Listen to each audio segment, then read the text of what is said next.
Voilà, bonsoir à toutes et à tous, bienvenue et ravi de vous retrouver dans ce nouveau numéro de votre émission sportive, l'émission indispensable à l'établissement du sport. Bien sûr, le fair play, comme vous le savez, tous les mardis, on est là pour parler du sport, pour vous proposer les faits marquants de l'actualité sportive. C'est vrai, ça c'est le premier numéro de cette année 2020-21. Bien sûr, c'est l'occasion de vous souhaiter une bonne et excellente année 2020 à toutes et à tous sur la population sénégalaise, plus particulièrement vous les téléspectateurs de Thiès TV, également le public sportif thiessois. On vous souhaite une année riche en couleurs, riche avec beaucoup de joie, prospérité, santé de fer, également beaucoup de richesse. Ça, c'est pour vous, mes amis téléspectateurs de la Thiès TV. Comme vous le savez, on est là pour vous proposer les faits marquants de l'actualité sportive au menu de cette émission. Au sommaire, ce soir, seul le football, plusieurs disciplines sportives du moins sont au menu de cette émission. Au sommaire, avec le football, nous allons démarrer par la cérémonie 2019 des CAF Awards. Bien sûr, la traditionnelle grand-messe de récompense des meilleurs acteurs africains de l'année. Comme vous le savez, l'enfant de Bambali, l'international sénégalais Sadio Mané est sacré Ballon d'Or africain 2019 devant son coéquipier en club, bien sûr, le pharaon Mohamed Salah et le citizen international algérien Riyad Mahrez. Ensuite, on va parler de la Ligue sénégalaise de football professionnel, notamment les résultats complets du premier tour de Coupe de la Ligue joué ce week-end sur l'étendue du territoire national. Bien sûr, 3 parmi les clubs de la commune de Thiès ont effectué les entraînements dans cette compétition réservée uniquement aux clubs professionnels du Sénégal. Ensuite, on va voir le rétroviseur un petit peu pour parler un peu des moments forts de l'année 2019 qui vient de s'achever. Beaucoup de choses se sont passées, comme vous le savez, on peut dire la CAN 2019 qui s'est déroulée en Égypte aussi. L'Afro-Basket féminin à domicile avec l'équipe nationale féminine de basketball. Également le tournoi qualificatif olympique de handball qui s'est déroulé ici au complexe Dakar Arena. Chers amis téléspectateurs, comme vous le savez, on est là en compagnie des grands experts, des grands sportifs qui sont là présents, qu'on ne présente plus. À l'occurrence, un très grand technicien de football qu'on ne présente plus, bien sûr, le coach Jules Camara. Coach Jules, bonsoir à vous. Bonsoir.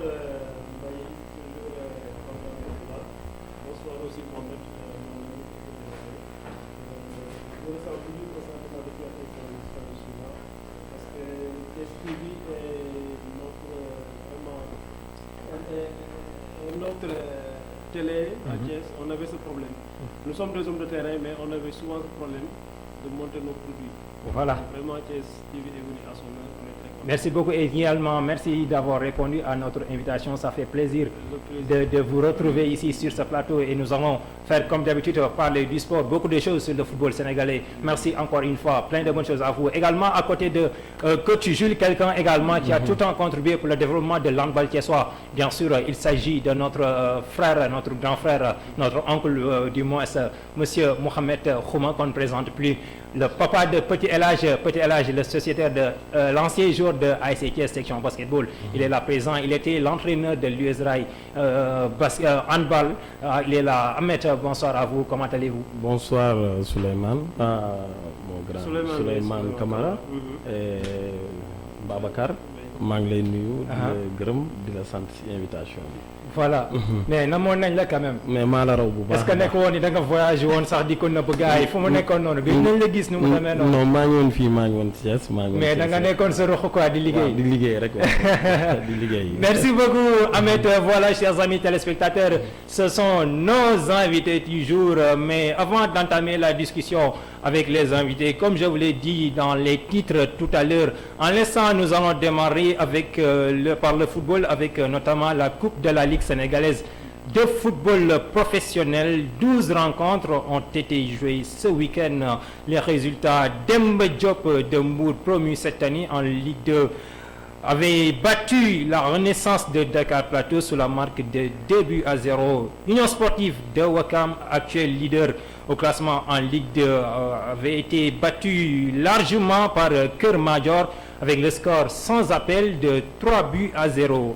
NGB du coach Pape Thiaw, ñaari tali bien sûr, avait battu la Linguère de Saint-Louis sous la marque de 2-1. EJ Fatick, Amitié FC 1-0 en faveur des Fatickois. Jusque-là, Amitié FC court toujours derrière sa première victoire de la saison. Jamono de Fatick, Lazak Ngambour de Louga, victoire des Fatickois également sous la marque d'1-0. Guédiawaye FC, US Gorée du coach Sirat Sarr, 1-0. L'AS Douane corrige sévèrement l'Africa Promo Foot de Thiès avec le score sans appel de 4-2. Dakar Sacré-Cœur, Dakar Université Club de notre frère Mohamed Faye, que je salue au passage. Duc s'incline devant Dakar Sacré-Cœur sur la plus petite des marques, 1-0. Casa Sport Stade de Mbour, 1-0 en faveur des sudistes. Port Autonome de Dakar s'incline à domicile devant Sonacos de Diourbel sur la marque d'1-0. AS Pikine, Jaraaf de Dakar, 0-0 au temps réglementaire. 4 tirs au but à 2 en faveur des Pikinois. C'est Pikine qui passe maintenant.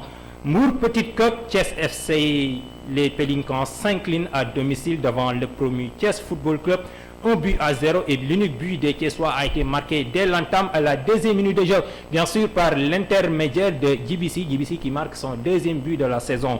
Félicitations à vous, chers amis Thiessois. Les filets ont tremblé 21 fois à l'issue des premiers tours de Coupe de la Ligue de football professionnel du Sénégal. Chers amis téléspectateurs, nous allons enchaîner toujours pour parler du football par rapport à l'année 2019. Comme je vous l'ai dit tantôt, nous allons voir un peu le rétroviseur. Du 21 juillet au 19 juillet, il y avait la messe du football africain, bien sûr, la Coupe d'Afrique des Nations en Égypte, où l'équipe du Sénégal avait pris part et termine à la deuxième place derrière les Fennecs d'Algérie. Coach Jules, tey jii qu'est-ce que vous retenez de cette CAN bi nga xamante ni tout récemment moom mu amoon en Égypte, parce que kenn mënul wax actuellement football ci 2019 bi rawatina fii ci Afrique te doo tudd 21e édition Coupe d'Afrique bi amoon. Coupe d'Afrique boobu tey laka nga looñ ci mën a fàttali ci mbir yi nga xamante moom moo amoon fële ca Caire.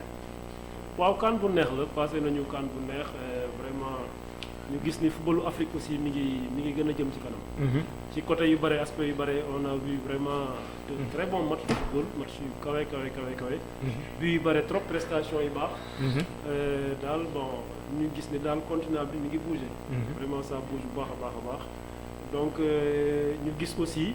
li ko gën a neexal encore ñu suñu équipe dem en finale.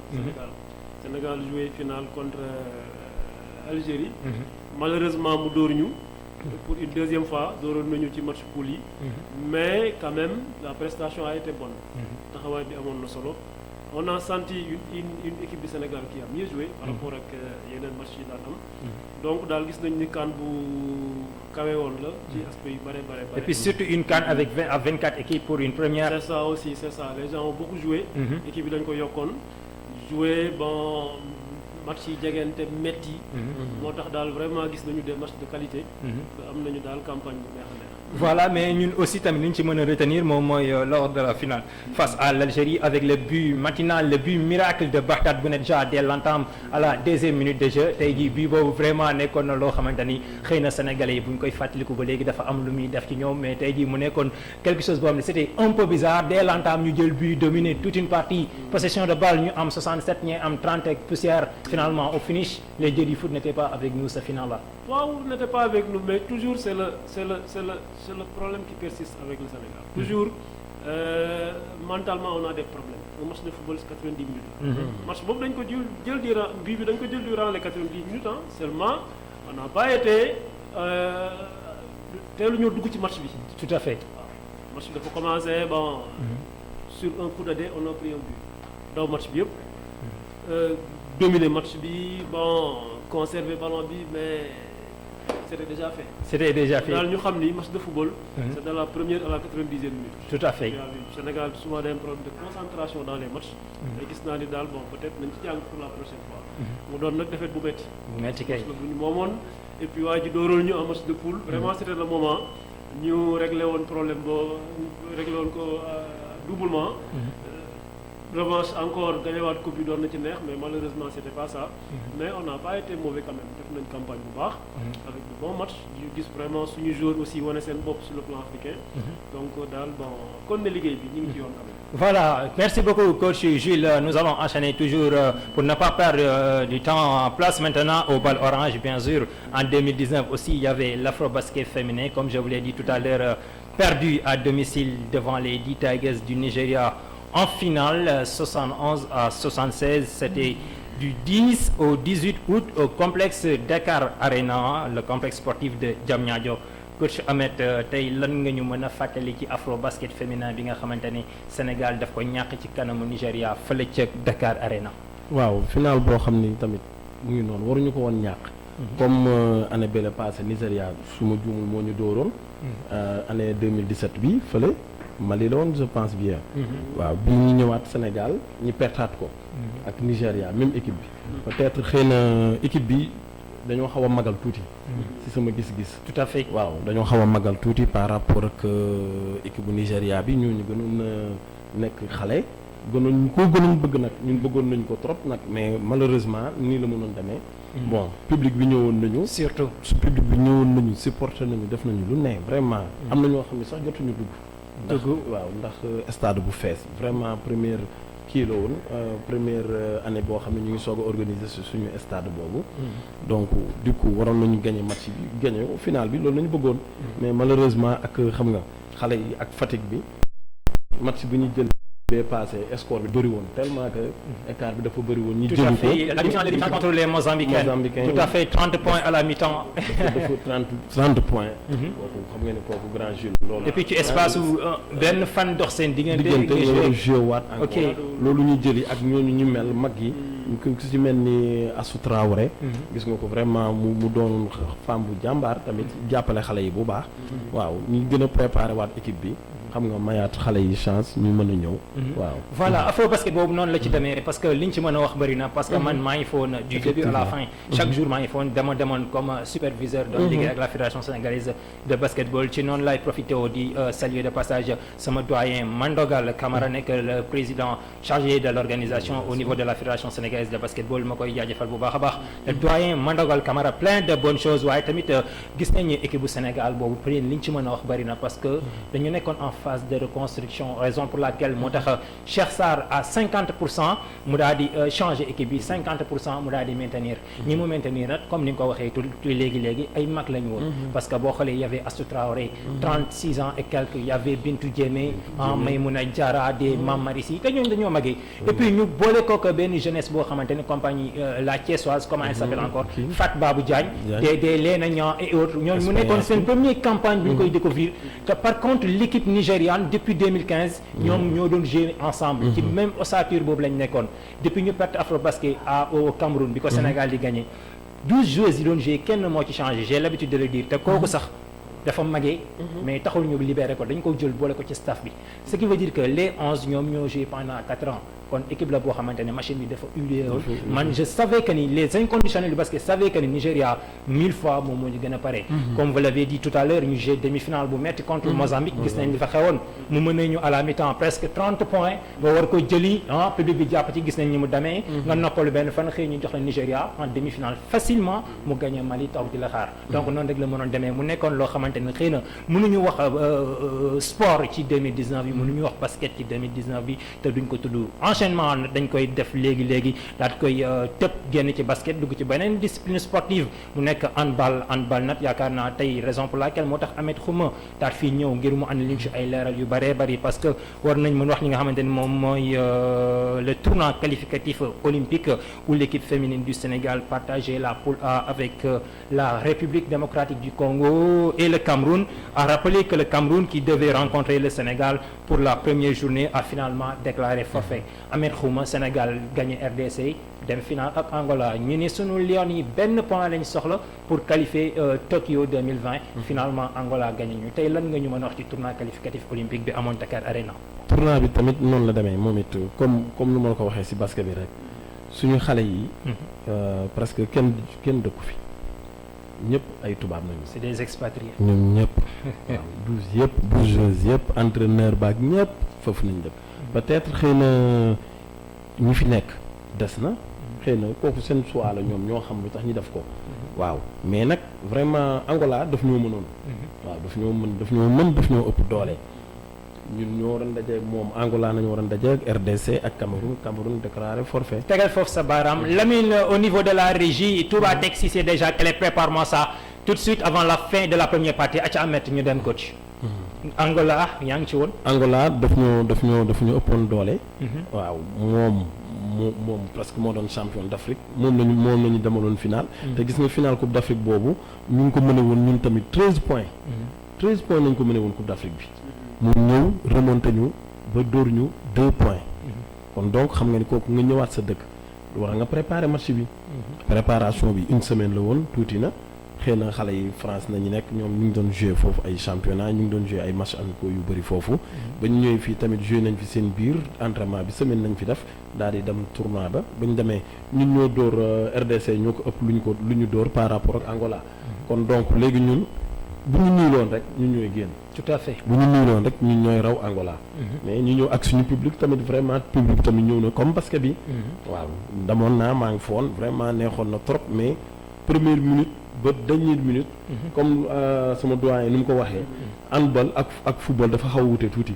xam nga football mën nañ nga dóor 1-0 wala 2-0 nga ni ba 3-0 sax mën nga égaliser. mais handball am na score boo xam ne buñ la fa yóbboo comme basket rek. boo bàyyeekoo tuuti rek. day gën a continuer. moo ñu xawoon daal foofu tamit après gars yi xale yi ñu ngi doon góorgóorlu mais da ngay xam ne nii défaite ñëw na daal. mais depuis une décennie Angola nekk fi di dominer l'handball africain. tey Sénégal ak ni mu mel ci handball ñi mu yàgg a génnee tey c'est quoi exactement le problème ba tax na Sénégal mënul dem affronter ki nga xam ne mooy Angola jël li nga xamante ne xëy na moom le public handball sénégalais di xaar ci ñun lan la mooy problème bi exactement. problème bi ba tey gis nga mooy li ma la wax rek petite catégorie bi. heureusement sax commencé nañ ko am nañ fi benn centre boo xam ni ñu ngi stade la jor fa nañuy entraîner. fa nañuy defee lépp jël nañ xale yoo xam ni comme si basket nu mu def handball am na ko léegi am nañu 20 joueuses yoo xam ni ay xale yu ndaw nañu presque ay minime cadet xale yu ndaw ñu jëlee leen ci région yëpp. fii nañuy jàngee fii nañuy defee lépp. ñu interner leen côté Grand Standing. donc di entraîner. xam nga ñi fi nekk ñii tamit xale yi mag ay mag nañu comme ni ma ko waxee ci basket bi. xale yi tamit suñu handballeuses yi fi nekk nii te nekk France pratiquement équipe bi yëpp booy xool 5 ba 6 ñu ngi magal ñoom it. te ñu gisoo ñooñu depuis 2009 ba tey ñoom ñooy joué. 2009 ba tey ñii ñu ngi ci première division yi booy seet ñaari ci nekk ci première division mais ñu ci des ñëpp ay deuxième division troisième division lañ leen jëlee indi leen donc ñu ngi joué mais des na daal. donc il faut que ñu xoolaat changé waat politique bi xool na nañuy joué waat jéem a indiwaat petite catégorie bi même bu ñuy nekk sax France ñu indiwaat xale yooyu di leen maintenir di leen booleel ak quelques mag par rapport ak kii bi xëy na dina changé daal. xëy na dina changé aussi tamit léegi la ñëw ci sama xel dama ko fàtte woon parce que loolu tamit kenn du wax handball di ko ci génnee. moom mooy coupe du monde au Japon bi. sunu xale yi demoon ñu am fa benn victoire 2 victoires yu historiques. benn bi c'était contre la RDC beneen bi contre Kazakhstan. mu nekk ay victoires yoo xamante ne tey dina nekk ci les annales maanaam ci histoire dina ko téye ci wàllu handball sénégalais bi. mu nekkoon victoire yu am solo contre Kazakhstan ak équipe bi di la RDC. waaw foofu tamit comme ni nga wax rek coupe du monde première année nañu participer ñu ngi soog a participer suñu première année la suñu première fois ñu ngi soog a participer coupe du monde ñi gagné ñaari équipe yooyu nañu dóor Angola boobu sax ñu ñoo ko raw waaw booy seet ñu ñoo raw Angola donc fee tamit niveau bi la bokkul certes xale yaa ngi foofu mais ay France ay Japon booy seet ñooñu ay équipe handball la Espagne ñooñu mën mais teewul xale yi ñu ngi si doon génn am na score yoo xam ni kenn dóoruñu ko dóoruñu ñu ay 20 points dóoruñu ñu ay 4 points 5 points lañ ñu dóor ba 6 kon donc xam ngeen xale yi au moins buñ leen moom la mooy li ma lay wax rek buñ leen préparé au moins fii ak ñaari at yi di ñëwaat daañu jël coupe d'Afrique bi coupe du monde bi tamit ñi gën di participer rek di dem pour xool nan lañu amee ay chance mais mënuñu koo jël moom mënuñu bokk ci carré d'as bi. Voilà, merci beaucoup coach Ahmed Khouma. Sans plus tarder, pour boucler cette première partie, nous allons voir au niveau de la régie pour voir nos spots publicitaires avec nos sponsors leaders qui nous accompagnent pour cette émission Fair Play. C'est tout de suite avec la complicité de Lamine Junior.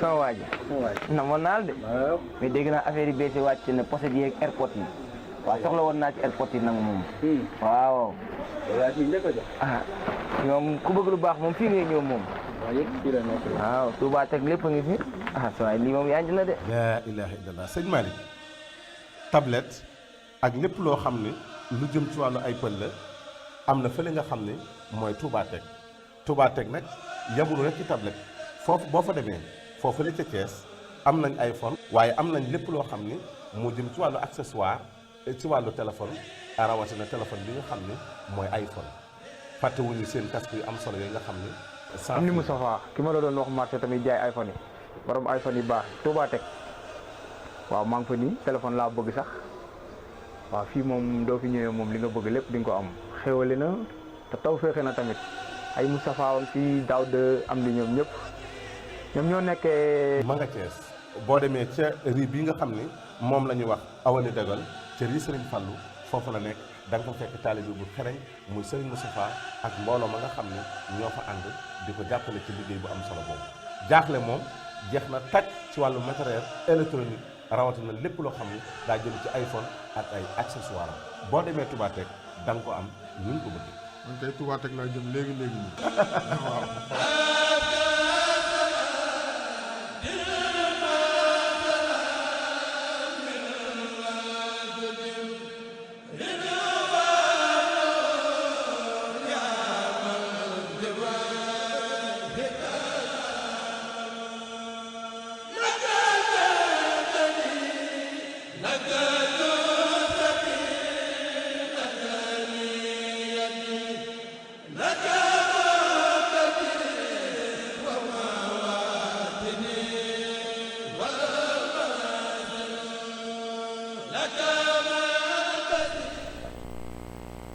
Voilà, de retour sur ce plateau mu nekkoon sunu sponsor leader bi nga xamante ne moom moo ñuy accompagner ci su émission bi nekk Touba Tech fële ca avenue Général de Gaulle marché central bu ko defee comme ni ngeen ko gisee may profiter di nuyu de passage personnel bi nga xamante ne ñoom ñoo fa nekk di joxe téléphone yu mucc ayib de dernière génération comme ni ngeen ko déggee ñu jëlee ko ci réew yi gën a màgg ci àddina bi bu ko defee Moustapha Apple mon frère moom lay jël nuyoo bi teg ko ci loxoom mu wasaare ko ci personnel bi yëpp plein de bonnes choses à vous waa Touba Tech avenue Général de Gaulle marché central Thiès. Chers amis téléspectateurs, je vous rappelle que vous êtes toujours en direct sur la Thiès TV, la première chaîne thiessoise dans Fair Play Sport. Nous allons enchaîner toujours avec comme vous le savez, Sadio Mané vient d'être élu Ballon d'Or africain 2019 et succède à Mohamed Salah. La cérémonie d'CAF Award qui s'est tenue bien sûr cet après-midi il y a quelques minutes au pays des pharaons, précisément à Hurghada. Sans surprise, comme je l'ai dit tout à l'heure, l'enfant de Bambali est élu Ballon d'Or africain de l'année civile 2019 devant son compatriote en club Mohamed Salah et l'Algérien Riyad Mahrez, vainqueur en 2016. Coach Gilles mu mel ni liñ doon xaar verdict bi tombé na en tant que sénégalais, en tant que sportif, en tant que technicien, sa première réaction lan lay doon.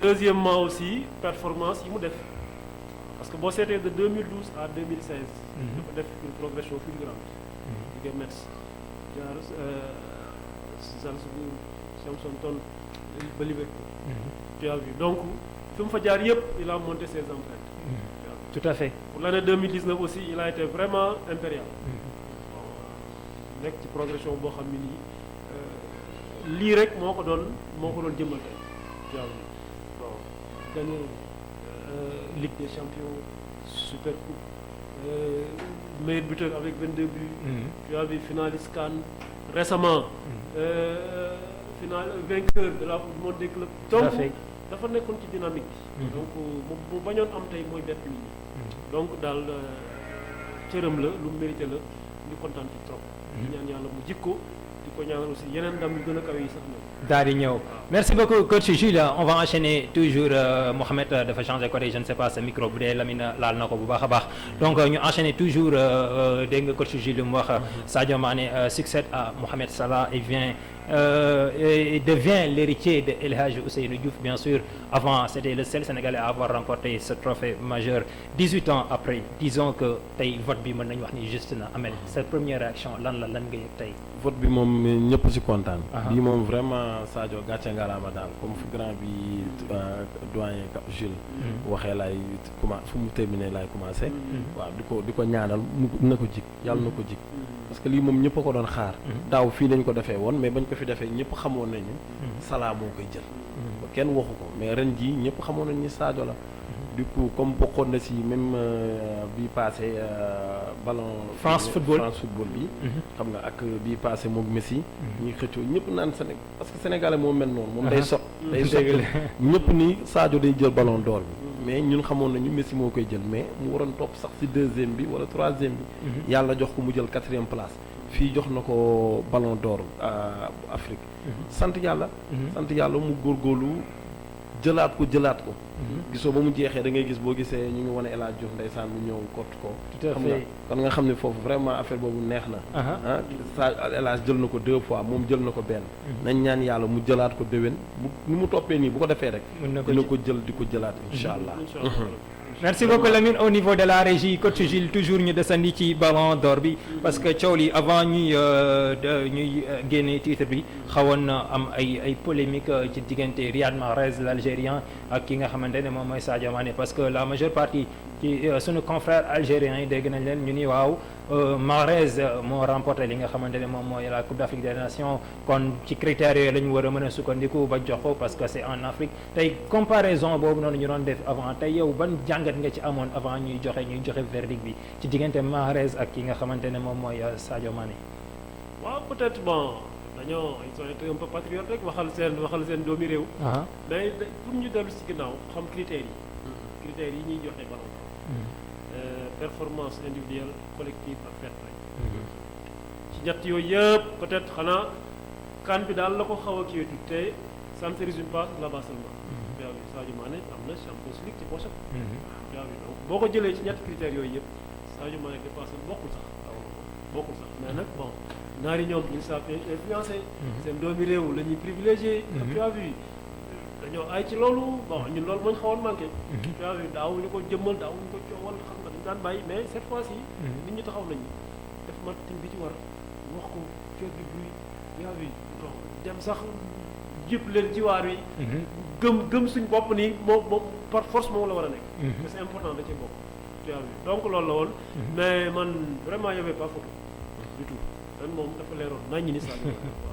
noonu la demee coach Jules tegal foofu sa baaraam chers amis téléspectateurs nous allons enchaîner toujours avec la cérémonie de CAF Award avant de continuer je vais vous rappeler le parcours de Sadio Mané dans le milieu professionnel depuis le début de sa carrière Sadio avait débuté en 2011-2012 AFC Metz bien sûr là-bas il fait 22 matchs pour 3 buts inscrits en 2013 il dépose ses valises en Autriche précisément à Red Bull Salzbourg 26 matchs pour 16 buts et puis sa deuxième saison Red Bull Salzbourg toujours 42 matchs 17 buts puis lors de la troisième et dernière saison là-bas Sadio Mané avait fait 7 matchs pour 2 buts marqués en 2015 Sadio Mané quitte Autriche destination Angleterre et dépose ses valises à Southampton lors de la première saison Sadio Mané avait joué 30 matchs pour 10 buts marqués deuxième saison à Southampton 40 matchs 12 buts bien sûr en 2016 Sadio Mané dépose ses valises à l'équipe de Merseyside comme vous le savez les Reds de Liverpool en 2016 Sadio Mané avait disputé 27 rencontres pour 13 buts lors de sa deuxième saison Sadio Mané avait joué également 42 matchs et plante 20 buts pour toutes compétitions confondues troisième saison c'était l'année dernière en 2019 l'année où il a montré ses classes dans le football européen. Bien sûr, il avait disputé 49 matchs pour toutes compétitions confondues pour 26 buts marqués. Cette saison qui est en cours dans la Premier League anglaise, Sadio Mané avait pour le moment disputé 25 matchs pour 13 buts marqués. Pour son palmarès, en 2014-2015, Sadio Mané champion d'Autriche avec Red Bull Salzbourg. 2018, finaliste de la Ligue des Champions, perdu devant le Real de Madrid. Bien sûr, en 2019, il revient en finale de Ligue des Champions et remporte devant l'équipe de Tottenham. Bien sûr, 2019, toujours meilleur buteur de la Premier League anglaise avec 22 buts, comme l'a dit coach Gilles tout à l'heure. Également, 2019, vainqueur du Mondial des clubs. Bien sûr, c'est ça. En 2019 également, il a été finaliste lors de la dernière Coupe d'Afrique des Nations. En 2019, vainqueur de Super Coupe d'Europe, bien sûr. Ce jour-là, il avait planté un doublé face à Chelsea, c'est vrai. En sélection, Sadio Mané compte 55 sélections pour 15 buts marqués. Au total, ça fait 144 buts marqués en 7 ans. tey coach Jules mën nañ wax ni Sadio Mané ci 7 ans yi mën nañ ni progression bi ni mu gaawee dafa jéggi dayoo loolu ñu mën a wax ci loolu. waaw liggéey rek ak sérieux moo lay wax sànq ma ne la dafa def une progression fulgurante. waaw li nga wax nii c'est pas donné à tout le monde championnat yooyu c'est pas lu yomb. waaw donc bu fa amee performance bi parce que il a travaillé liggéey la sérieux gëm li mu gëm. Jusqu'à présent kenn mosu ko dégg ci benn jaaxu. dëgg la. très sérieux. et c'est très important. c'est important mooy seen problème ñoom ñëpp. c'est important tu as vu. gëm na ni liggéeyam la gëm na ni c'est son gagne-pain te nature aussi il a été bien éduqué. donc bettul kenn li ma wax sànq rek dañuy souhaiter kay vraiment mu tegalewaat ko ay yoon. parce que am na capacité bi. il est jeune travailleur. te dynamique bi mu jël bu ko continuer il peut espérer. Voilà, et coach Ahmed Khouma dañuy enchaîner toujours ci Ballon d'Or bi tey mën nañu wax ni Sadio a beaucoup progressé surtout ci 3 dernières années yi nga xamante ne moom la ñu génn am na ci progression bu gaaw a gaaw bu jéggi dayoo bu mu ci def loo ñu mën a wax ci loolu. li ñu si def kay moom dafa jéggi dayoo da ngay xool ku jógee France. dem Autriche ñëwaat dem Angleterre. nu mu progressé dafa gaaw. si 7 ans yi gis nga fu mu dem rek gis nga lu muy gën di jouer rek. match mi di gën a ëpp but yi di gën a bëri. donc mooy comme lu doyen bi wax rek Souleymane xam nga dafa progresser quoi. waaw te exemple la si jeunes yëpp. waaw Sadio moom ku ko rayoo rek moom vraiment def nga lépp quoi parce que xale bu yaru la correct doo ko dégg si benn détail xam nga am hygiène de vie. kooku dafa baax si jour quoi. waaw vraiment bu góorgóorloo nii continuer ko rek liggéey. waaw te man xam naa ni du naagu. Sadio nuruwul yenn joueurs yi. dëgg la moom du naagu. waaw mu gën a góorgóorlu.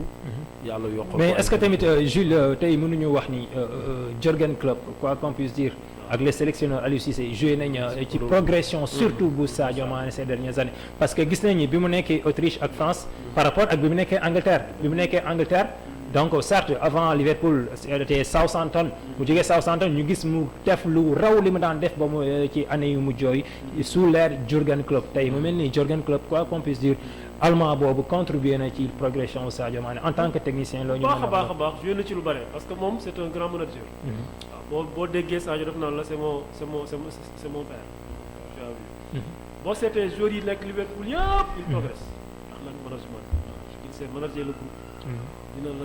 il sait enflammer le joueur dina la fóon dina la cote dina la. loolu lépp système la pour wut li mu bëgg. parce que aussi nag coach bu nekk yaa xam.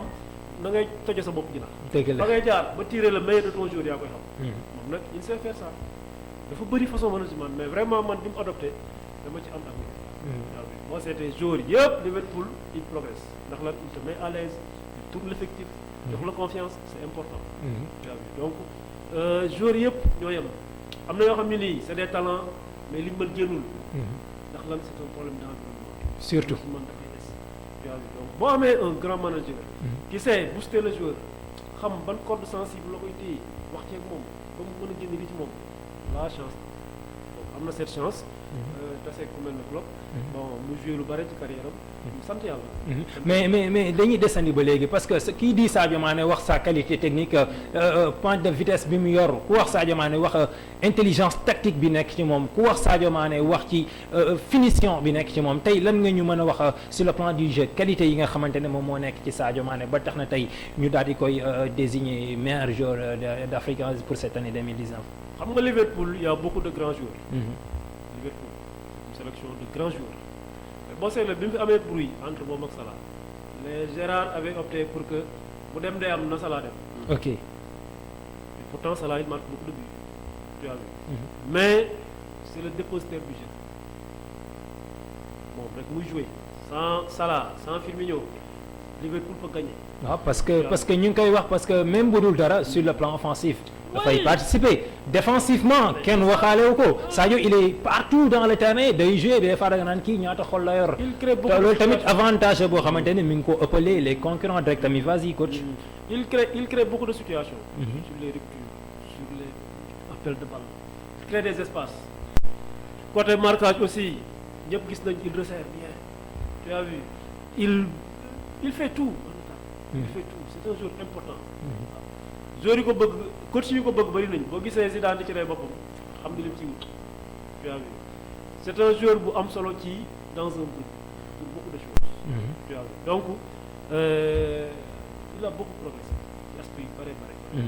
voilà loolu dinaa ci ñëwaat mais coach Ahmed dañuy desandi ci cérémonie CAF Award bi parce que tey mën naa ni du sax surprise parce que teel nañ ko annoncé bien avant muy li ñu ciy remarqué mooy absence yi nga xamante ni moom moo fa jotoon a am parce que le cas Mahrez mën nañ ko comprendre demain mercredi il a un match hyper important contre Manchester United en Coupe d'Angleterre kooku mën nañ ko pardonner mais Mohamed Salah cérémonie bi amoon biir Égypte moom en tant que égyptien mu nekk égyptien kenn gisu ko tey jii loolu absence boobu naka nga ñu ko mën a expliquer yow ban jàngat nga ci am. man moo ma jaaxal parce que léegi nii ba ñuy si bunt bi ba ñuy dugg si maa ngi koy wax grand bi loolu laa ko njëkk a laaj. lan moo tax Salah jiwul. Salah loolu daf ma jaaxal quoi man parce que vraiment bu Sénégal bi daaw gis nga Sadio du ko accompagner. muy dem muy koy jël mu accolade ko porte ko xam nga vraiment fair play boobu dafa doon loo xam ne dafa rafet. mais kenn mënul wax lan la. égyptiens yi boo xoolee tey xoolal nuñ doon hôtel bu mu nekk sax xoolal Sadio nañ doon wax kon nga xam ne dëkkam nañu bëgg Sadio kon normalement Sadio vraiment am na loo xam ni Salah bu ñëwul donc da nga naan affaire bi da nga naan li jalousie la wala lan la daal ñun comprendre ñun quoi vraiment. waaw wax dëgg fa yàlla waroon na ñëw teewe fa comme surtout nag mu nekk dëkkam. surtout mu nekk dëkkam Égypte. bon li nga wax nii Mahrez xëy na amoon na match suba am na match demain. moom mën nañ ko excuser sax mais kii Salah. bon joué wul suba. il devait être là forcément. vraiment coach Jules vraiment l'absence de Mohamed Salah am na sax ñuy wax ni bon il a des problèmes avec la fédération égyptienne. ñii di wax leneen ak leneen. mais en tout cas li ñu ci mën a wax quoi qu'on puisse dire. Salah il devait être là quoi qu'on puisse dire ça n'a rien à voir avec le problème avec la fédération égyptienne. man jàngat boobu laa ci am. franchement ça c'est un geste anti-sportif. aussi tamit du lu fair play parce que xam naa ni Mohamed Salah bon mais loolu non mais explication boobu laa ci dégg. il a eu des problèmes avec la fédération égyptienne. mais cérémonie bi c'est pas la fédération c'est la CAF. ok donc du excuse mënoon na ñëw def comme Sadio Mané li mu defoon daaw. dafa boole daaw li ko neexal li ko naqari yëpp. joueurs yëpp trophée lañ bëgg wallaahi ñoom ñëpp dañuy bëgg mandargal seen époque. donc daaw Sadio amul lu ko neex. mais vraiment il a été sportif accolade ko am na ceeb moom souriant ba pare nañ di Sénégalais yi à l'année prochaine maa koy jël. tout à fait. tu as vu c'est important loolu dañ ko fàtte. il a été persévérant. pour la fayda dafa défier déwén maa koy jël incha allah te fan la ko tegoon je vais bien travailler. liggéey il l'a fait. tu as vu loolu rek am solo mais dañu xam ne ñun ñëpp nous sommes des Africains. xam nga dañuy cérémonie dafay baax ñuy gis les stars là tu as vu ñoom ñëpp ñëw. àndoo ci plateau bi. ku gagné nga sargal ko akolaat ko kontaan ci. ñaan la prochaine fois nga gagné aussi. mais doy na waar. mais coach toujours ci cérémonie CAF Award bi parce que man gis naa ci benn affaire boo xamante ni me semble un peu bizarre xaw ma nu ma ko mën a expliquer parce que le titre meilleure équipe nationale masculin de ce fait ñu jox ko les Algériens alors que c'est vrai Algérie est champion d'Afrique en titre loolu mën nañ ko wax mais sur le plan mondial. Le Sénégal est 20e sur le plan mondial première en Afrique donc kon ci yenn critère la ñuy sukkandiku ba ne kon nii la ñuy joxe le meilleur équipe nationale de cette année 2019 loolu ça je ne sais pas depuis pratiquement des années Sénégal à chaque fois il est le numéro 1 en Afrique tey ñu ñëw ci cérémonie bi ñu jël ko jox ko Algérie tey loolu nooñu ko mën a expliquer ban jàngat nga ci am. waaw mais xam nga des fois dafay des fois critère de choix yi au départ lañ dul xam ñoom bu fekkee dañ ko teg ci CAN bi logique la. waaw mais bu dee dañ ko jël sur le plan global. kon adduna bi yëpp. Sénégal mënta nekk premier en Afrique. je crois nekk 20e. mondial je ne sais pas. waaw ba pare bon mënul nekk meilleure nation de foot. mais critères yi moo lay rëcc. waaw mais bu ñu ko tegee ci CAN bi rek logique la bien que Sénégal moom mal mené final bi tout ça mais le résultat final ça compte aussi mais da nga dul xam fond bi exactement yow seen critère. c'est leer au départ. la raison parce que tamit ni ñu def ba désigner Algérie équipe nationale de l'année ci critères yooyu tamit la ñu sukkandiku ba jël Jamel Belmadi daal koy jox le titre de meilleur sélectionneur de cette année 2019. parce que tamit amoon na ñu bëri ñu ngi doon xaarandi Aliou Cissé. mais peut-être tey le cas de Aliou Cissé ak Jamel Belmadi c'est un peu critique parce que kii il a fait juste 18 mois. Belmadi Aliou Cissé il a fait pratiquement depuis 2015 voilà léegi ci côté. tey jii par exemple ñoom ñaar les deux coachs. boo leen jëloon 2 ans ci ginnaaw ñëw. Aliou Cissé du ma romb sax. mais mooy li ma la wax rek critères yi ñoom est-ce que jëluñu pour benn campagne. c'est possible aussi. mais Belmadi yaa ngi fi Aliou Cissé depuis 2 ans 3 ans il fait de très bonnes choses.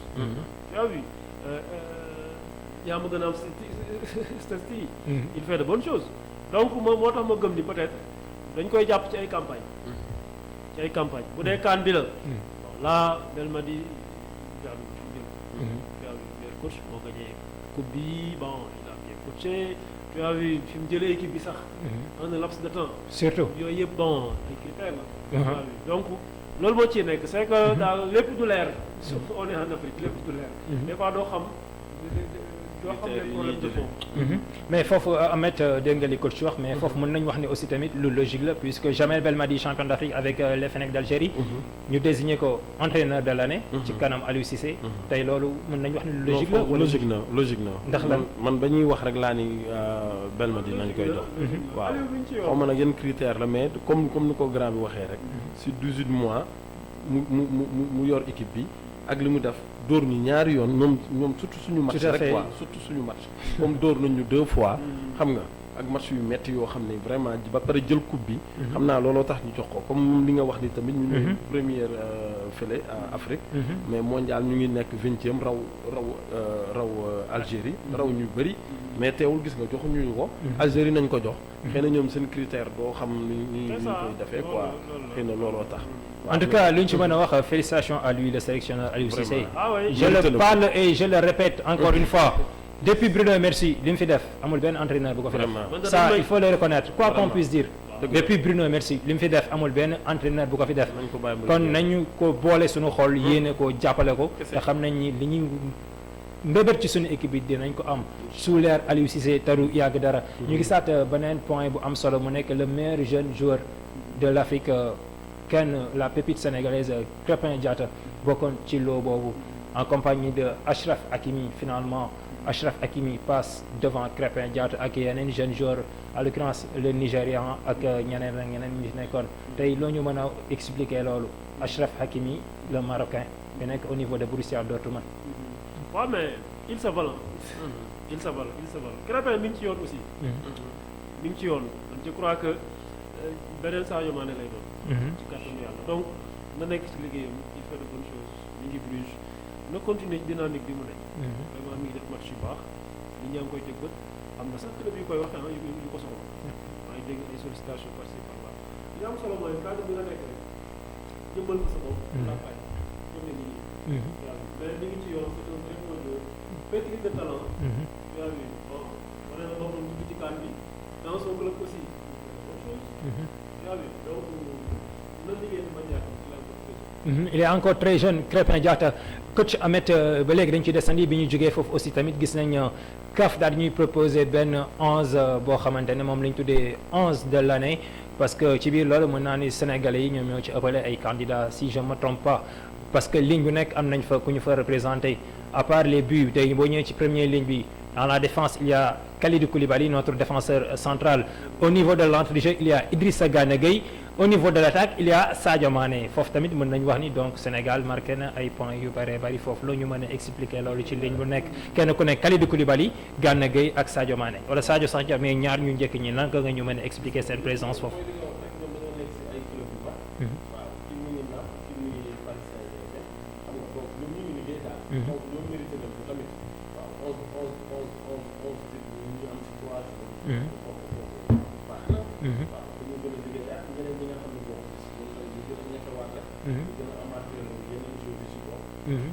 Voilà coach Jules le 11 de départ ligne bu nekk am nañ ci benn représentant en défense Koulibaly au milieu. C'est pas pour Sénégal nekk. Koulibaly fi toll nii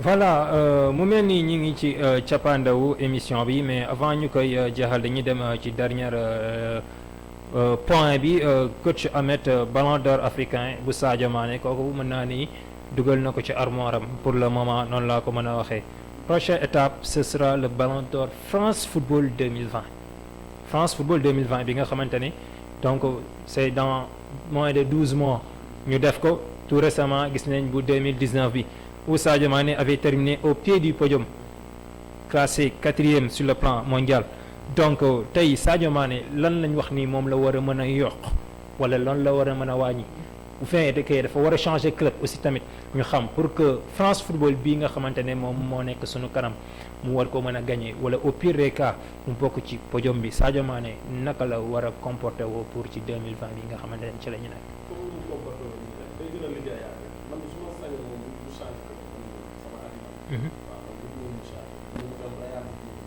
ndax lan.